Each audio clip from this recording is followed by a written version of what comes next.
ang ICC, ayan, binabantaan na din po sila, mga boss Chipamo, sir. Oh, sinasabihan na din sila. thing we wish to emphasize is the need for the media to report to the public accurately and fairly what is said in court. Alam nyo, yung pagpe-fake news nyo, no, yung mga gawa-gawa ninyong mga istorya, lalo lang makakapagpabigat at makakapagpatagal lumabas sa kulungan si dating Pangulong Duterte. O, di ho ba, mga kababayan?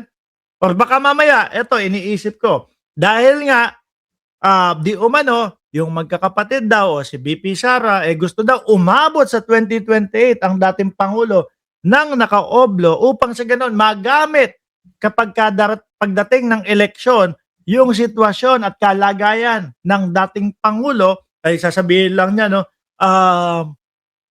mga DDS, taong bayan, gusto nyo ba makalabas na si si dating Pangulong Duterte doon sa pagkakakulong sa kanya? Iboto nyo ako. Ako lang ang makakapagpalabas dyan.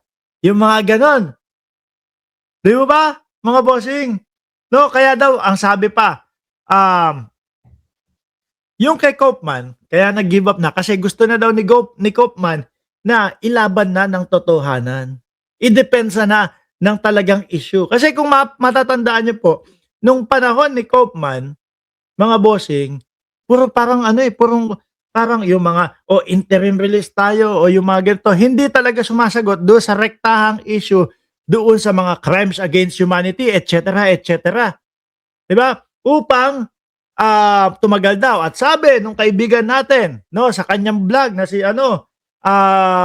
Pinoy Canada, sabi yun nga daw, para umabot sa 2028 at sabihin na ang vice-presidente, pagka nailuklok sa pagiging presidente, ay makakalabas yung kanilang ang dating Pangulong Duterte. Umaabot sila sa punto na nagpe-fake news kung ano yung mga pinagsasabi. O ayan, umaabot na din po sa ICC. Sabi ni RJ, MD, hope di lang 2028 abutin si Digong. Hope lalabas siya by 2051. Grabe ka naman, sir.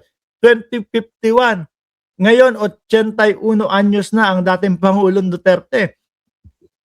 Sa 2028, 83. Di ba? O tapos, ilan pa idadagdag mo? 23 years. 83 plus 23, 106. Mga DDS, wag kayong magagalit, ha? Wag kayong magagalit. Tingin ako sa palagay ko, base doon sa huli kong nakita, no, ang dating Pangulong Duterte doon sa kanyang video doon sa ICC, habang tinatanong kung ano ang pangalan niya, hindi, wag kayong magagalit. Ito ay ibabase ko lang doon sa huli kong nakita na tagilid na pong magsalita ang dating Pangulo, nakaganyan na po at mabagal na magsalita. My name is... Tingin ko, wag kayong magagalit, DDS. Hindi ko din naman pinapanalangin. 5 taon siguro. Mahaba na yun. No? Ito ay ibinase ko doon sa itsura niya. Nung nagsasalita siya doon sa ICC, pinapangalanan niya yung sarili niya. At saka doon sa sa Hong Kong. Diba yung sa Hong Kong, tagilid na din pong maglakad. Inakay na nga lang ng mga kasama niya. Kaya nasabi ko na baka 5 taon, yun na yung pinakamahaba dyan. O, tuloy. And above all, to avoid speculation. That is important in any trial, and it's doubly important when it comes to a trial of serious allegations. And nothing could be more serious than these of criminal activity.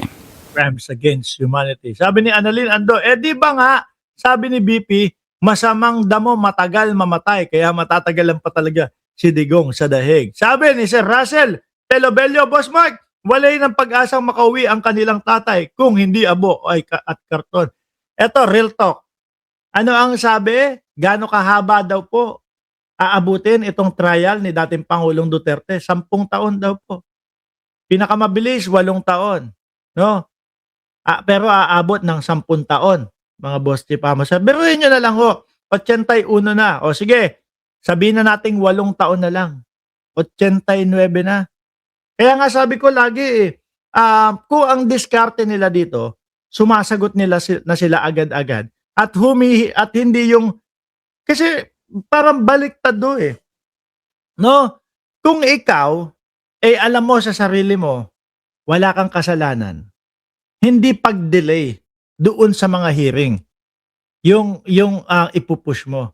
Kung hindi, yung mag-hearing agad, malaman agad ang katotohanan, masabi nyo agad yung depensa ninyo. Di ba mga kababayan? Kasi ikaw yung magiging atat niyan, kailangan matapos na to, makakalabas na ako. Dahil ang totoo naman nasa amin ang katotohanan. Atat na atat kang magsabi, dumipensa para sa sarili mo. Pero ang nakikita natin doon sa kampo nila, parang puro po yung delaying tactics. So, hindi naman po mangyayari na kapag ito, hindi na i-hearing itong araw na ito.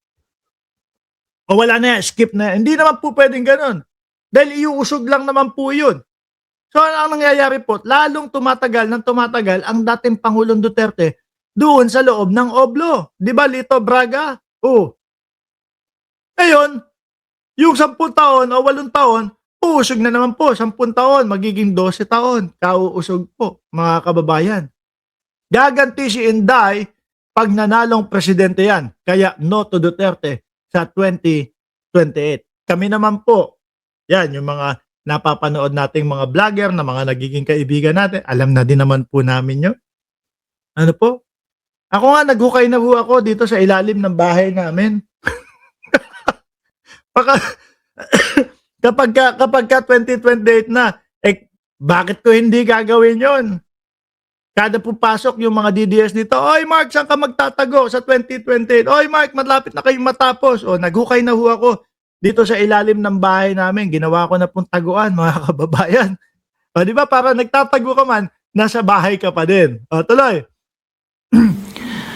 Can I just issue a reminder to the media that anything which is said in private session may not be reported.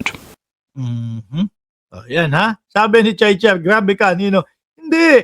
Inire-ready ko lang yung sarili ko. Kasi sa umpisa pa lang mga kababayan, bago tayo mag-vlog ng mga medyo laban sa mga Duterte, tapos makikita mo yung mga comment ng mga DDS na saan ka magtatago? Yari ka na. Yung tipong ipaparamdam sa iyo na papatayin ka na kapag kadating ng 2028. Kaya naghukay na ho ako dito sa ilalim ng bahay namin. Patungo doon sa dagat mga kababayan. Para kapag pag nakita nila, si Mark Ramos nandun sa bahay nila, yariin na natin. Pwedeng dumiretso sa dagat. Tapos sakay ng bangka, diretso sa Jamaica, punta ng Honduras. Maghabulan kami. Sabi ni Sir Russell, akala nila maloloko nila ang International Court. Pinapadelay nila ang trial. Di nila iniisip na bawat minuto ng kandila ni tatay nila ay nauupos na. Correct. Ano po? Hindi ho yan Pilipinas. Sa Pilipinas, merong mga tipong artihan, madrama. Diyan, hindi, straightforward. Hearing ngayon. No? Walang baliktara, walang balikuhan. Kung ang hearing ngayon, ito. Di po ba? Kapag sinabi nila na si Tatay Digong hindi pwede mag-hearing ngayon, masama ang pakiramdam, etc. May dinadamdam.